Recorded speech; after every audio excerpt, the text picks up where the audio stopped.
अस्सलाम वालेकुम, मैं हूं सहर और आप देख रहे हैं प्रॉफिट नेचुरली।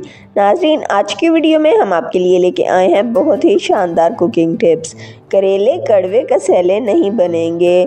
टमाटर के ज़िद्दी छिलके आसानी से उतारने के लिए, टमाटर के सूप की लज्जत और खुशबू बढ़ाने के लिए, नरम व मुलायम कोफ्ते बनाने, कोफ्तों को टूटने से बचाने, कस्टर्ड पाउडर ख़त्म हो जाए, दूध को जल्दी ख़राब होने से बचाने और ऐसी मज़ीद कई टिप्स के लिए वीडियो को आखिर तक देखना मत भूलिएगा, लेकिन चैनल को फ़ौरन सब्सक्राइब कर लें। कस्टर्ड पाउडर ख़त्म हो जाए तो अगर आप कस्टर्ड बनाना चाहते हैं लेकिन कस्टर्ड पाउडर ख़त्म हो गया है तो कस्टर्ड बनाने के लिए एक प्याली में 2 चम्मच कॉर्नफ्लोर और 2 कतरे फूड कलर के डालें और इसे मिक्स कर लें। कस्टर्ड पाउडर तैयार है। दूध को ज़्यादा दिन तक ख़राब होने से बचाने के लिए, अगर आप ज़्यादा दिन तक दूध को ख़राब होने से बचाना चाहते हैं तो दूध को उबालते हुए इसमें 1 चुटकी बेकिंग सोडा भी मिक्स कर दें और फिर इसे उबालें। इस तरीके से दूध ज़्यादा दिन तक ख़राब नहीं होगा।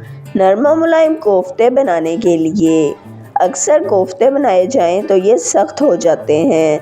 अगर आप नरम व मुलायम मज़ेदार कोफ्ते बनाना चाहते हैं तो कोफ्ते बनाते हुए इनमें पिसे हुए भुने चने पीस कर डाल लें और डबल रोटी के स्लाइस भी शामिल करें। इससे कोफ्ते नरम व मुलायम बनेंगे। कोफ्ते टूटने से बचाने के लिए, बाज़ औक़ात कोफ्ते बनाते हुए ये टूट जाते हैं।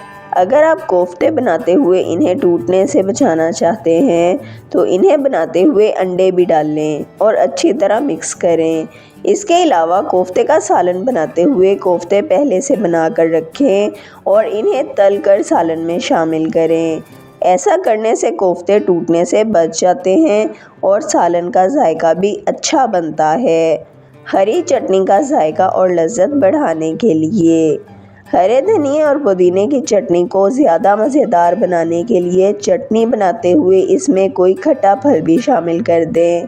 ऐसा करने से चटनी ज़्यादा मज़ेदार और लजीज बनेगी। चटनी को ज़्यादा अरसे तक महफूज रखने के लिए, अगर चटनी ज़्यादा दिन तक स्टोर की जाए तो इसका रंग और जायका ख़राब होने लगता है, लेकिन अगर आप चाहते हैं कि चटनी का रंग और जायका बरकरार रहे तो चटनी को स्टोर करने से पहले इसमें 1 चम्मच सफ़ेद सिरका डालकर मिक्स करें। फिर चटनी को स्टोर करें तो ये काफ़ी अरसे तक बिल्कुल फ्रेश रहेगी। टमाटर का ज़बरदस्त सूप बनाने के लिए, अगर आप मज़ेदार और खुशबूदार टमाटर का सूप बनाना चाहते हैं तो टमाटर बग़ैर छिलके के इस्तेमाल करें। इसके अलावा टमाटर का सूप बनाने के बाद इसमें 1 चुटकी पिसा हुआ खुश्क पुदीना भी शामिल करें। इससे टमाटर के सूप का जायका और खुशबू बढ़ जाएगी। टमाटर के ज़िद्दी छिलके आसानी से उतारने के लिए, अगर आप टमाटर के ज़िद्दी छिलके आसानी से उतारना चाहते हैं तो टमाटर को धोकर 1 दिन के लिए फ्रीज़र में रखें। अब इन्हें फ्रीज़र से निकालकर पानी से धोएं और छिलके उतारें। इस तरीके से टमाटर के छिलके आसानी से उतर जाएंगे।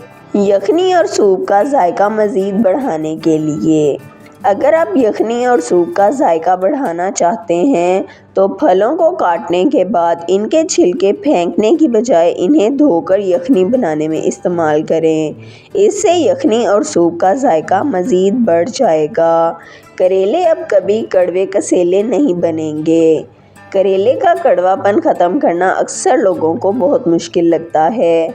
अगर आप करेले की कड़वाहट आसानी से ख़त्म करना चाहते हैं तो इन्हें पकाने से 1 दिन पहले काट कर फ्रिज में रख दें। इसके अलावा करेले का सालन बनाते हुए इसमें ज़रा सा गुड़ भी शामिल कर दें। इस तरीके से करेले कभी भी कड़वे कसेले नहीं बनेंगे और करेले का सालन भी मज़ेदार बनेगा। वीडियो पसंद आई है तो वीडियो को लाइक, शेयर और सब्सक्राइब कर दें। बेल आइकन को दबा दें ताकि आपको हमारी आने वाली तमाम वीडियोस का नोटिफिकेशन सबसे पहले मिलता रहे। वीडियो को अपने फ्रेंड्स और फैमिली के साथ ज़रूर शेयर करें ताकि वो भी इन कीमती टोटकों से फ़ायदा उठा सकें। अगर आप भी किसी मसले का हल जानना या बताना चाहते हैं तो कमेंट सेक्शन में लिख दें। अपना ख्याल रखिएगा। हमें इजाज़त दीजिए। अल्लाह हाफिज़।